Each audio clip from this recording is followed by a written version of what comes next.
We've all faced situations where people talk to us in a way which is not fitting, might be very harsh, it might be very critical, it might be very uh, caustic. Chazal teach us, our sages teach us, time umavis biad. Life and death is in the hand, in the tongue. And the truth is that sometimes it hurts a little bit, and sometimes it hurts a lot. We can have a situation where we are really, really, really suffering from something somebody said. And I am personally going through now such a soyan, some very, very, very big, said something to me very, very caustic. And it's almost 24/7 that I feel pain about what this person said. Now, the person might have been L'Shem Shamayim, but as I've said many times, from Rav Moshe Sternbach, right? It says a machlokus, which is L'Shem Shamayim, is Sofa L'Skayim.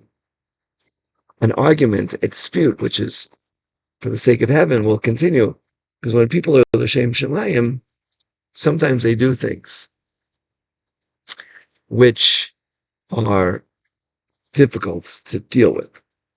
And in this particular case, the person who spoke to me was somebody very, very big, a very big Talmid Chacham. And he said something to me which I was just devastated from. Now, perhaps he had intention to mechanech me, to teach me something that I was deficient in. But I've gone over and over it many times, and I just can't figure it out. And I feel a deep, deep inner pain. So yesterday I was sitting down with the Cheshbon Nefesh and trying to figure out, so what do you do? Okay, and that's an Adam Gadol. But what if it's somebody else? What if it's our spouse? What if it's our children? What if it's our parents? What if our parents say things to us that just cause us intense inner pain? What is this really all about? What is intense inner pain all about? And why should we feel that way? Why should we feel such intense inner pain? Because someone said something to us. My Rebbe, Rav Shlomo Brevda Zatzal, Hagoyin Atzadik, Shlomo Leib Brevda Zatzal, used to say, in England they have an expression, like water off a duck's back. You ever seen a duck? The water just kind of cascades over his back. Why can't we just let these statements cascade and just let it go? Let it go. So I want to suggest something today, which perhaps is helpful and perhaps is not. I'm working through it myself, but I believe as follows. The Kotzker Rav talks about the inner point. It says each one of us have a deep, deep inner point, and everything stems from that inner point. It might be a midah, it might be a feeling. It's a conglomeration of many, many things. And that's your inner point. And everything really stems from that inner point. Now, when somebody says something caustic, it hits at that inner point. And it's like kicking a person in the mouth, in your teeth. You feel a lot of pain. Much more, it's 1,000 times more. Because that inner point is the essence of yourself. We know that all life comes from the heart, but the heart comes from that inner point. And all our emotions, all of our aspirations, everything stems from the inner point. And when you hit that inner point, it's very, very dangerous. The goal is to refine our inner point, is to bring our inner point to a place where we feel less hurt by these statements. And how do you do that? As long as that inner point is being nourished by people around us, by something other than Hashem. You know, the halacha is, or the Chazal, our sages teach us, the importance of Maleva Malka, because there's a bone in the back of the head called the luz bone.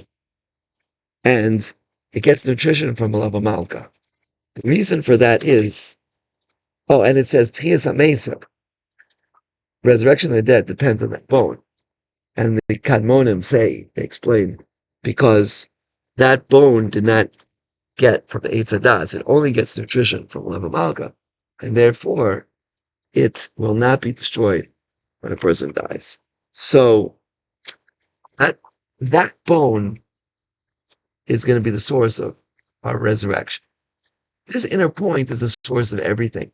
And if we can restructure that inner point to a place where when you get offended, it doesn't feel as much pain, then we're in a very good place. We're going to feel less pain. So how do you do that?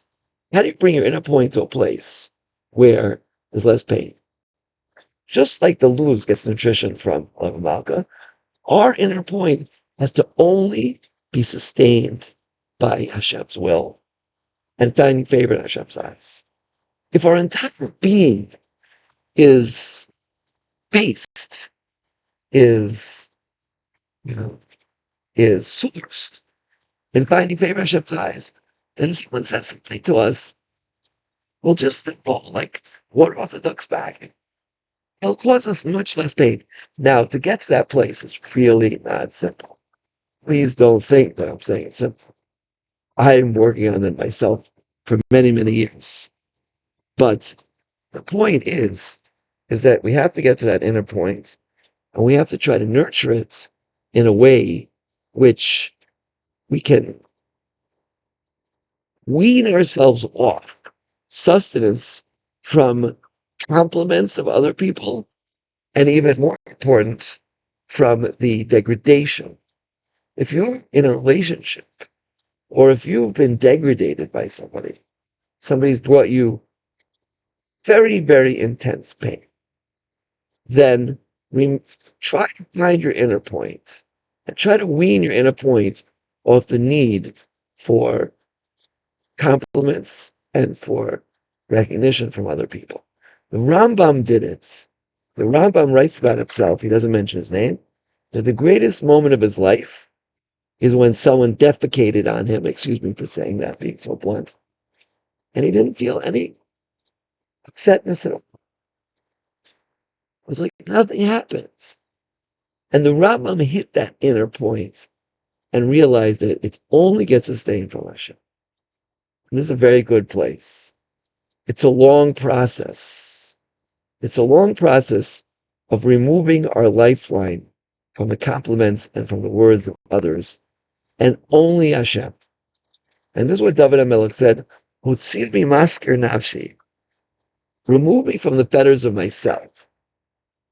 The fetters of yourself are the need to get recognition, compliments, and words from other people, and the ability to just let what anybody says, just forget about it.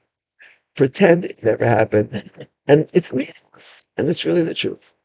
Hashem should help all of us to get to this inner point quickly. Amen. Came to you.